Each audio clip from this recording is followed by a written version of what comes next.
Check it out, guys. So this is the 155. I'm about to give you an exclusive look. Bonjour from a nice day here in Bayeux, Normandy. Today, guys, we're gonna go on these old Jeeps. My man Eric over here is gonna be our driver. And just look at this. I think this is probably the most authentic way to explore the D-Day beaches over here.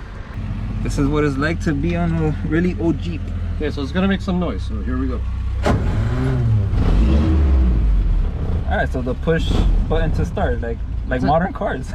Yeah, I guess, yeah. Push to start, alright. Push to start.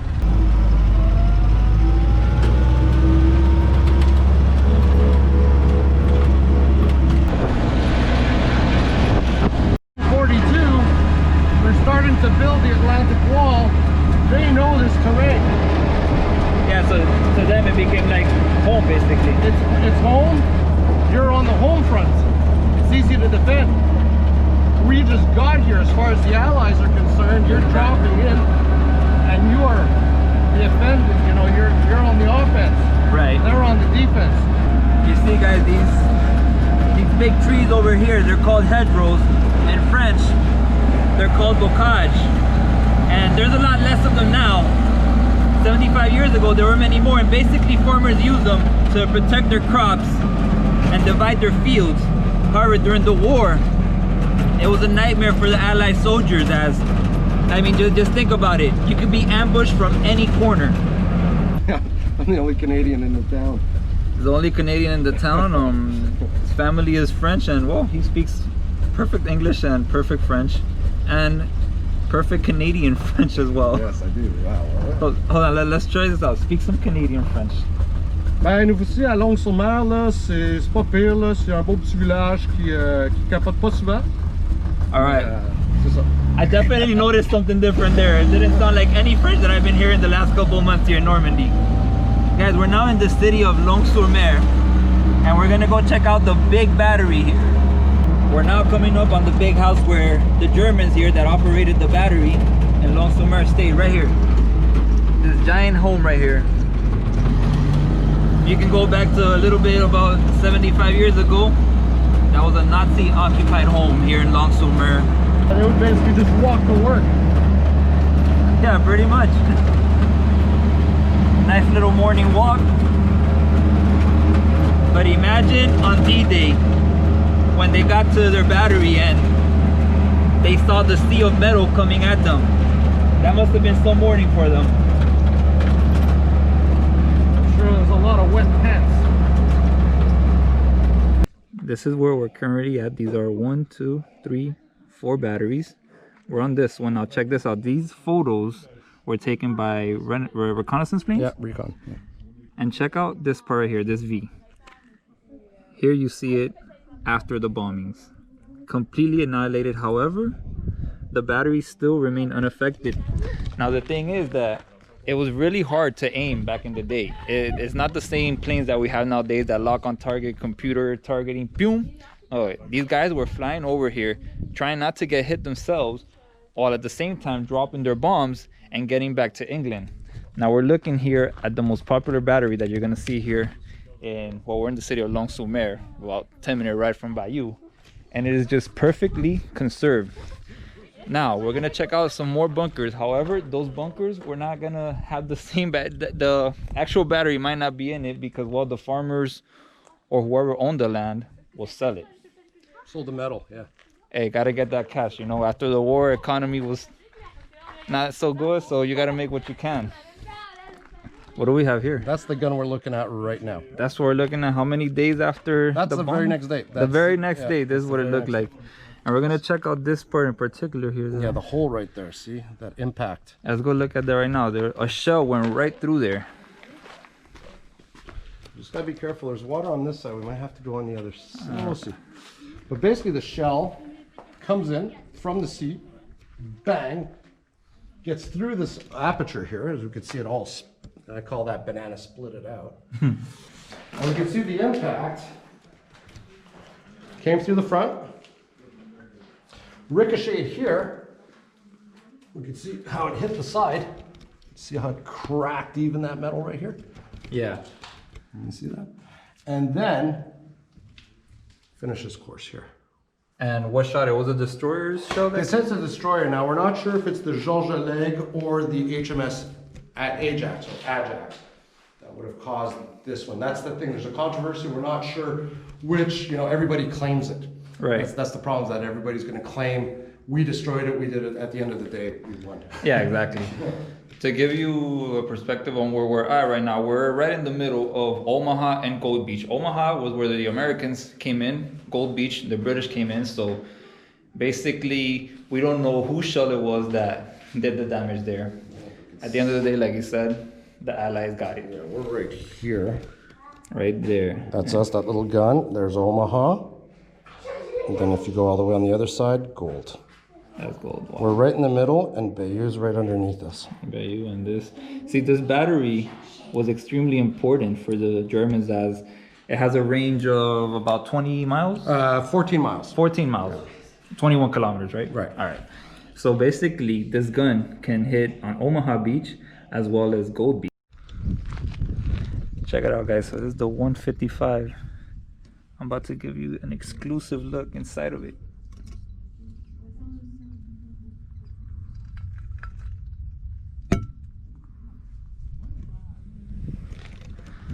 We have just gone inside a 155 millimeter battery. Some of you guys might have seen The Longest Day. Well, it was filmed right here, and well, check this part out. This is recording going on. Look at the lights and whatnot. And here's the actual battery. Wow. There's 4 of these 155 batteries in this area here on Longues-sur-Mer. This one was just completely battered. However, it wasn't destroyed by fire, by bombs, or nothing. Legend has it that they were making some tea or with like some hot kind of device.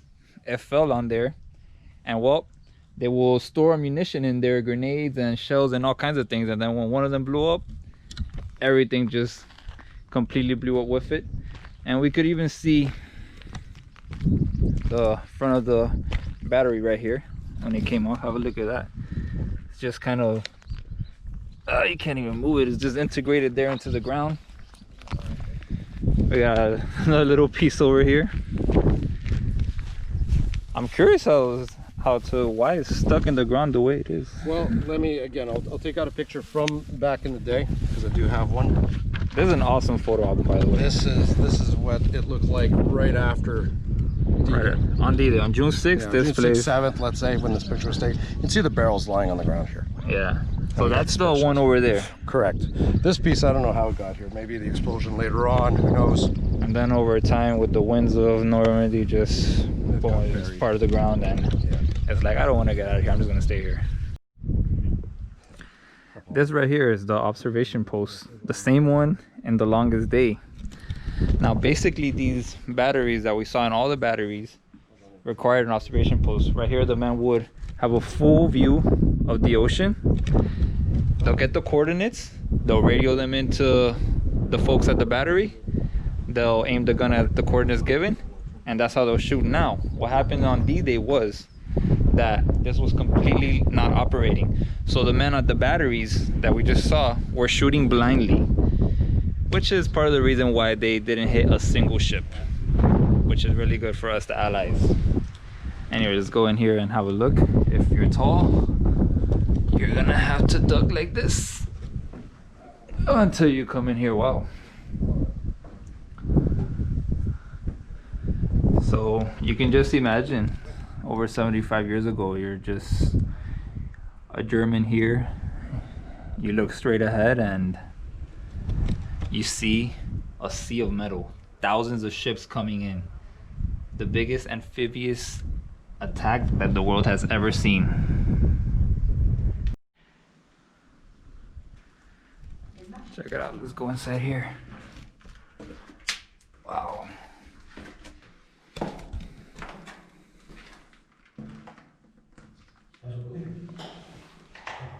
Bonjour. Oh, check it out. Looks like some people like having a beer.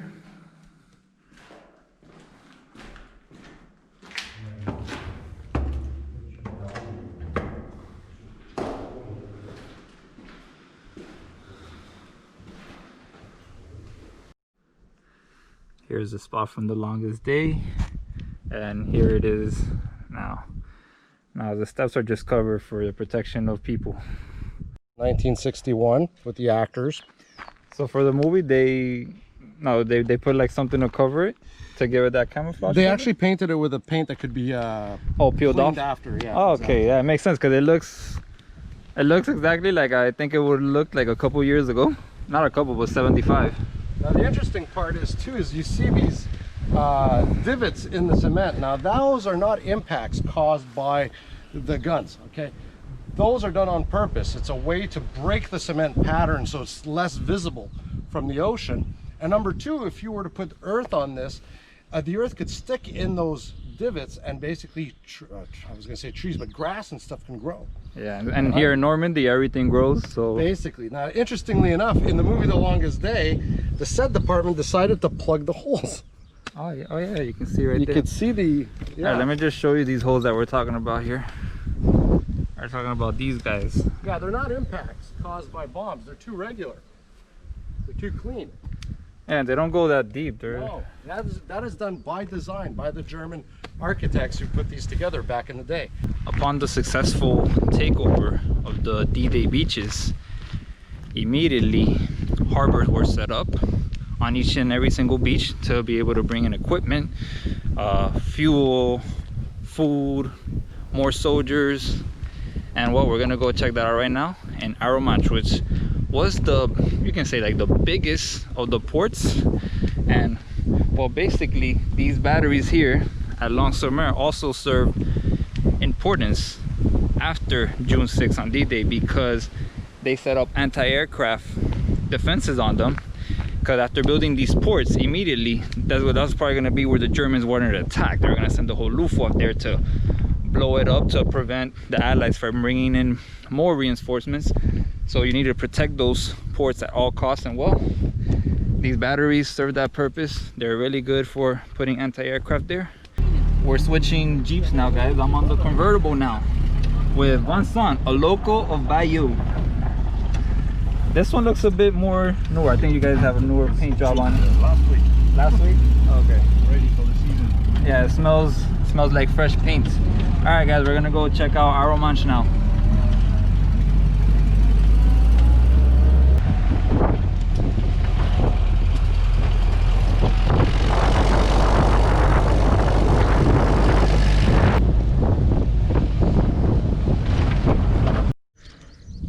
So this is Arromanches, guys. I'm gonna give you a quick little peek of what it's gonna look like. We're right here at the top. I'm gonna show you the bird's eye view.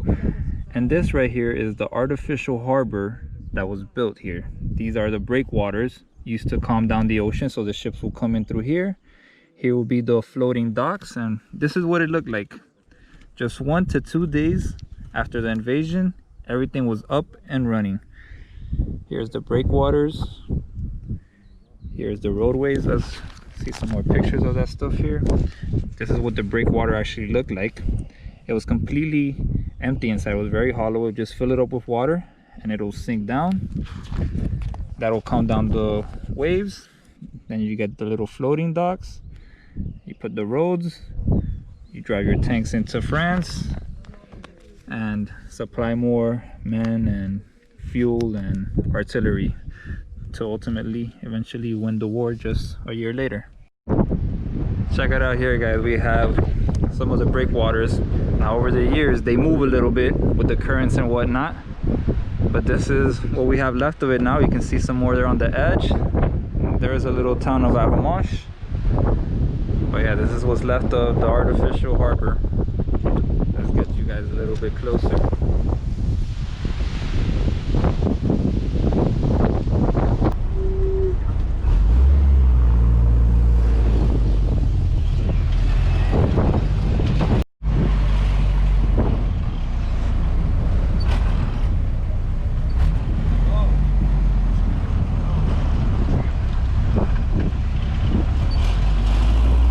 Guys, so right here we are in front of Arromanches.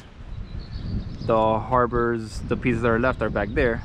I want to show you something. You see this tower right here and this house right over there in the middle? Well, here it is. Here's the roads on the port that were built. Right there we have the tower, and here's the house with the 3 windows. Of course there's a little restaurant and some more houses around it, but that was the scene on June 6th. This is a quiet Arromanches. COVID has definitely slowed down tourism.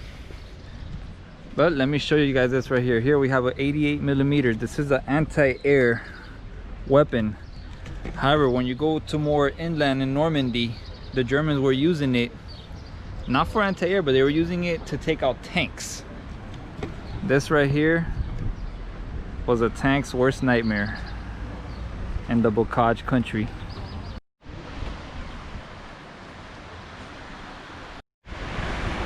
Here we are on Arromanches Beach. You can see the pieces of breakwater really close to the edge here, as well as you can see them all around as far as the eye can see.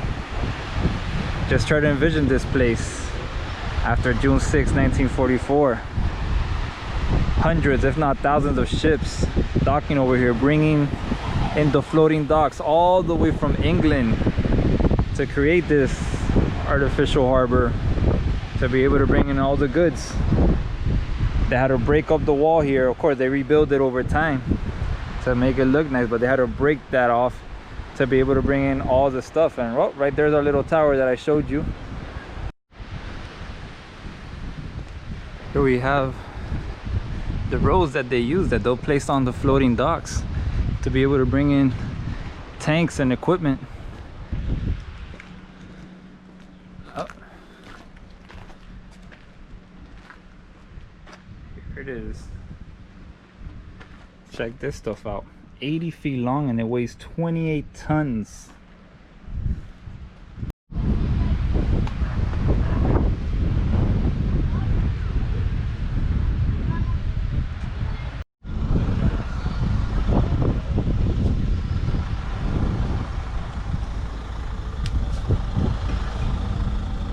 That's gonna wrap things up here from Bayeux, guys. I hope you guys liked this video. I hope you saw some interesting places, and as always, I'll catch you on the next one.